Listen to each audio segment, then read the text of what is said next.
Welcome back to another video game review, this time for the worldly popular board game Catan, which is out now, came out November 9th this year, on 2023, from Dovetail Games themselves. Shout out to Dovetail Games for letting us getting the code for this game to play and review. Really appreciate you. Now, this is my first time playing Catan. I had no knowledge whatsoever of playing Catan before coming in here. Never touched the game. It's a little harder now in this age of getting together with your friends and stuff like that. And that's where a lot of these virtual board games come into place. You can still play your favorite game, talk to your friends online, stuff like that. Now I got a copy for the Switch. Now they have a couple different versions of Catan of this game for this the Switch and console edition. Now they have a deluxe edition that comes with a season pass that you are able to get some extra items for. And those are the helpers. You get the helpers DLC and the championship maps, which you get 5 maps for. Normally they are priced at $9.99 for the helpers DLC, and $6.99 for the championship maps. Now, I don't think you need the helpers DLC, but I guess if you're gonna get the deluxe edition anyway, whatever. But I don't think you need that get by itself. The game regularly without the season pass is of course $19.99. So you can go ahead and get console edition of Catan on PS4, PS5, Switch, and so far. But yeah, thank you, Dovetail Games. This is my first time playing it. Now, I went through the various modes for Catan. Now, the game has a very good tutorial, which you go through. It teaches you how to play.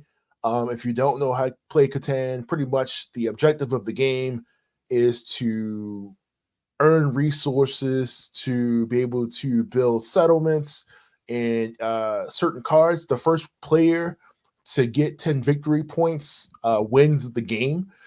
So you earn victory points by trading resources to get certain cards that either give you straight up victory points for the end of the game, or you get other things that help you earn resources or other stuff faster, or to help you get settlements and stuff like that. So like I said, the first player that first reaches 10, flip your cards over, reveal how many victory points you have, and then you win the game. Same thing if depending on how many settlements you have.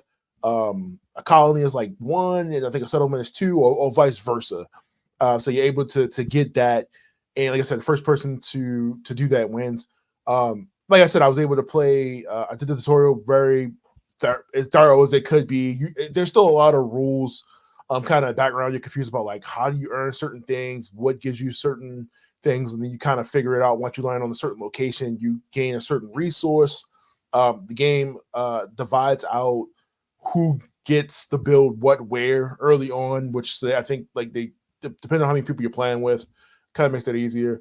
I played the single player mode, playing with AI, and it was fun, but it was super long. They give you the option to turn on trading and turn off trading.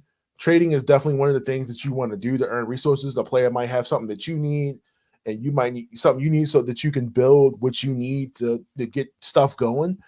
There might be, but that's one of the things that also slows down the game, is the trading process itself. It gets quite annoying to the point where it's like every round somebody wants to trade you, so you have to go through the yes or no if you want something like that.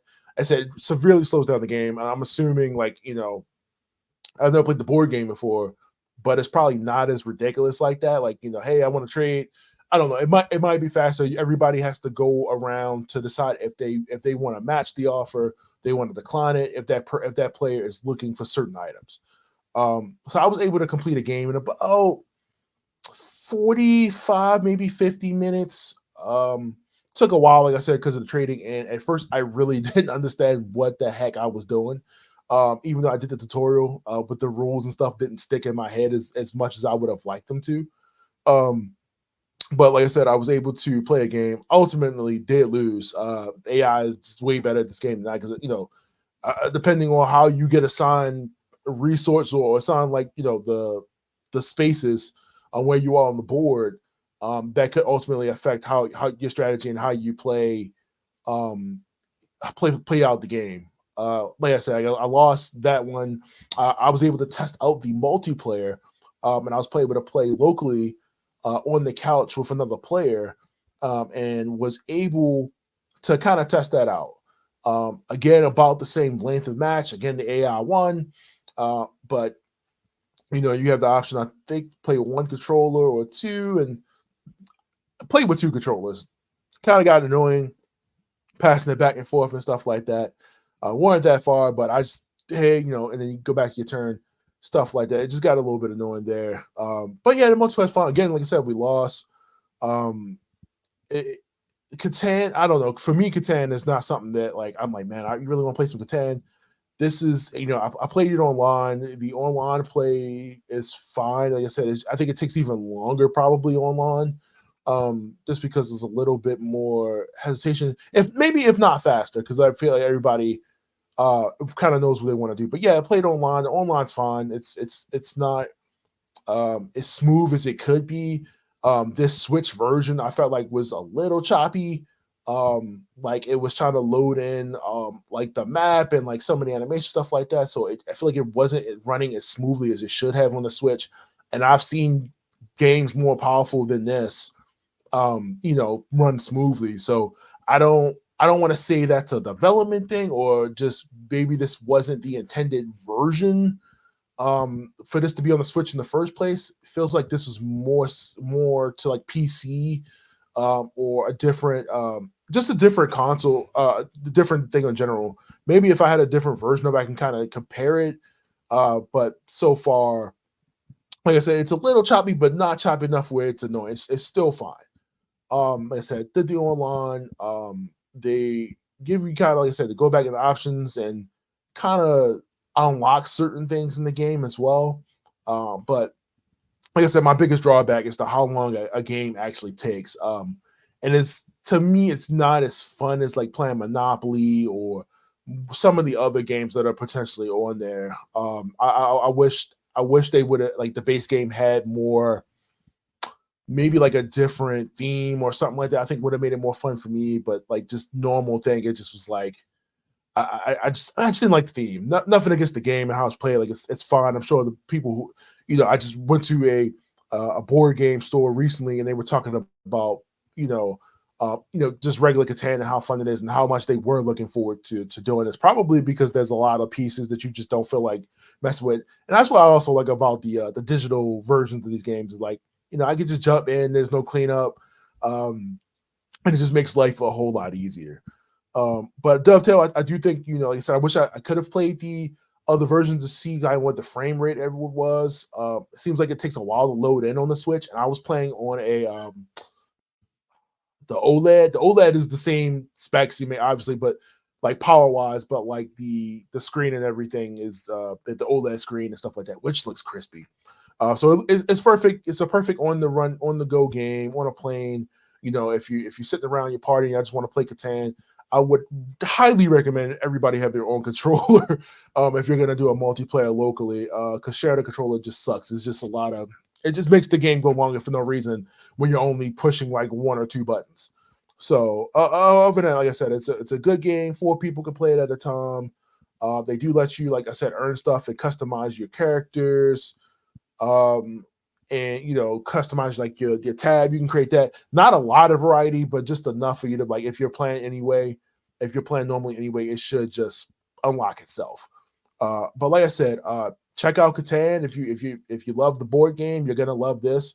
Like I said, if you're getting it on the Switch or a different if you're getting it on the Switch or a different console, let me know how it runs on something that's not on the Switch. I just want to see what, like, if it was the Switch or if there's just the game itself. But yeah, like I said, I mean, like $20, it's price of the board game. The board game might be like around the same price in the store. But like I said, if you want to get the DLC, I didn't get that when I got this, but if you guys check out the different maps, let me know. It's supposed to be all the championship maps of the game. Like I said, but $20 is not bad. $30 is not bad if you're really in Catan. But other than that, like I said, leave me a comment below. Let me know what you thought about it. If you were able to pick this up, like I said, it runs fine. It's great if you love Catan. I think maybe if I played Catan probably to this, I probably would enjoy it a little bit more. But other than that, it's not something that I just want to pick up frequently and blow an hour in this age of so many video games. But like I said, if you love the game, love this, I think you'll love this. And let me know what console you buy it on and what is running that. Other than that, Catan is out now. Please check it out from Dovetail Games. And I'll see you guys next time for another review. See you later.